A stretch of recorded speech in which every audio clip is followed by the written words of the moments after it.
Okay, so the reason for this video is I wanted to, number one, buy one of these eBay 125cc engines for, it's a 4-speed 125 eBay engine. It was $260 on eBay. The date is pretty much March, or I bought it in February of 2021. It was 260, or I think 260, maybe 280 bucks after shipping. I just remember it was 260 bucks. I don't know if shipping was free, but I'm already pretty impressed with it. I took it out of the case. Here's a side cover for it. It came with a little, it came with the gear switcher.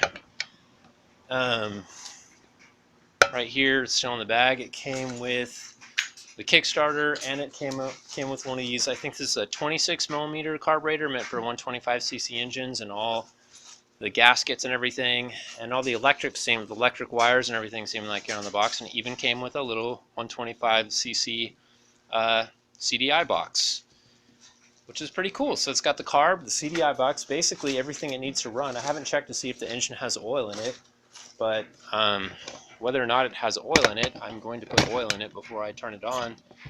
And I'm just going to kind of see if it fits in here. Okay, I picked up this, I think it's an Apollo motorbike, 125 Apollo, that's got 17-inch front tire, 14-inch rear tire. I think it's like the X18, or I don't know if it's a DB17, something like that. Anyways, big pit bike with 17-inch tires. I got the bike frame rolling chassis for less than $100 through some miracle. Some of the stuff that I did to start with is the rear shock was kind of working, but it didn't have this plate thing right here. I got this bike, the front tire was flat. I just put some air in it. It's leaking, but it's actually holding air long enough for me to roll it around.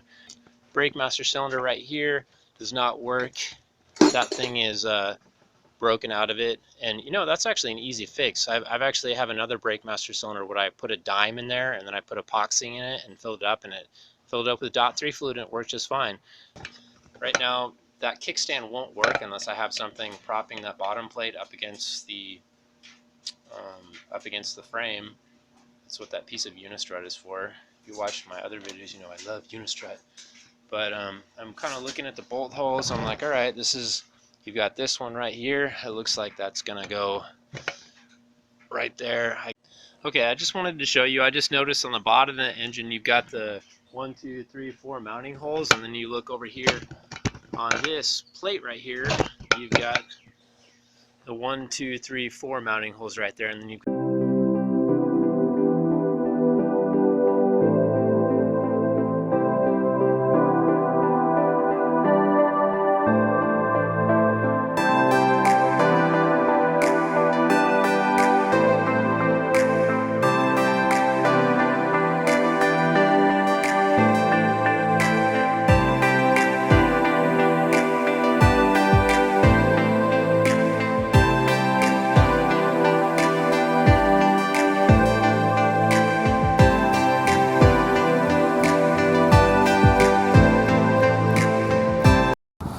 So I just finished putting this eBay engine in here. That engine was $260 or $270 after shipping. I got it all bolted in there. This is an Apollo DB18 bike, and this, like a lot of other pit bikes, the engine just bolts directly in there to some bolt holes here and here. Engine fit in there pretty good. It runs pretty good. I don't know, I'll go ahead and I replaced a bunch of other stuff on the bike, like new tires, new brakes, new throttle assembly, and maybe a light. But I'll start it up and let you know how it sounds. My wife can kind of film how it does.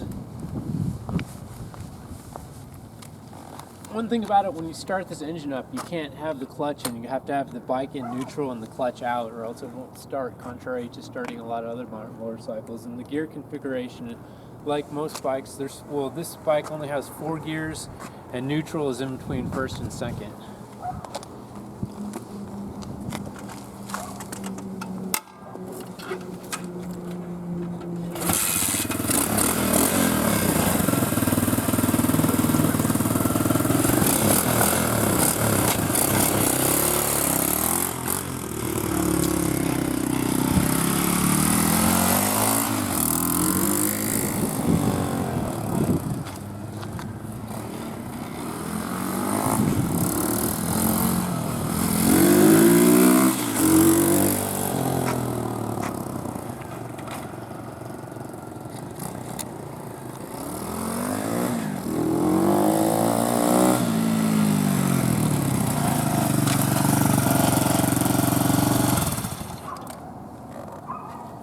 thing I don't like about this engine is after it's in first gear, if you're trying to get it back in neutral, it's very difficult to get it in neutral when it's running. And then even when it's stopped and you go to start the bike again, you get it all the way down where it's in first, and you pull up on the gear shifter just a little bit, and then you're sitting there trying to find neutral,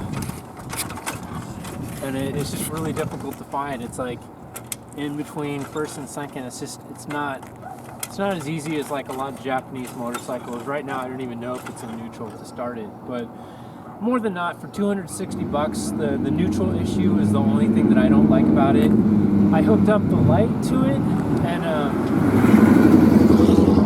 I've got a Regulator Rectifier right here for the light kit. So there's a yellow and white wire coming out of the engine that you can, you know, for the AC from the stator, that you can rectify, regulate, so you can run one of these LED lights. That was kind of cool to have that option. And then the CDI box that came with it just really worked trappy, so I used a GY6 CDI box, and it tends to make that engine run a lot better. And I just used the spark plug that it came with, and I can't remember if I used their ignition coil or I used one of my GY6 ones, so I had to modify the exhaust a little bit. But more than not, the engine runs pretty good.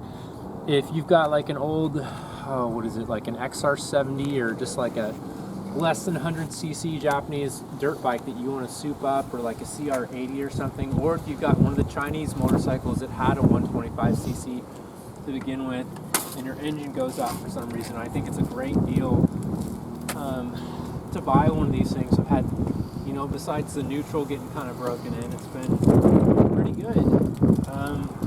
And I'm 165 pounds, and that thing, you know, pushes me around real easy.